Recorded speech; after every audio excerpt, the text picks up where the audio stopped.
As part of moves to improve workflow, transport operator SMRT has trialed a Japanese-inspired continuous improvement drive at its Tuasa depot over the past month.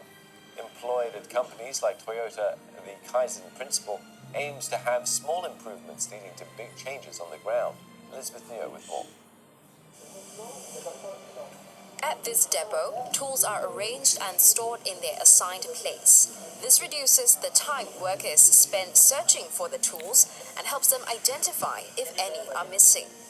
Another example is relocating a wash station used to clean train wheel parts, thereby minimizing the need for staff to carry parts around. Workers say this has helped improve safety and efficiency. There's a lot more communication amongst the management, the staff, and the ground team. Previously, there was some red tape for us to go through in order to see changes being made.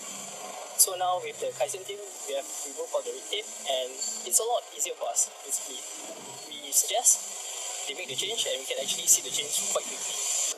SMRT says the Kaizen way of doing things has helped improve workflow, the quality of work, and the reliability of trains.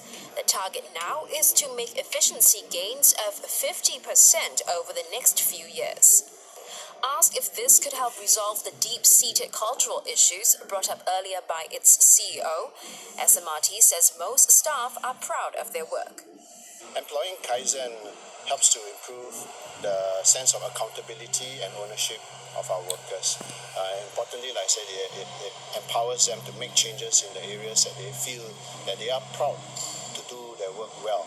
Right? It's actually management's effort to say, hey, how can I support you to do your work better and improve the workflow so that it's easier for you to achieve what you are supposed to do.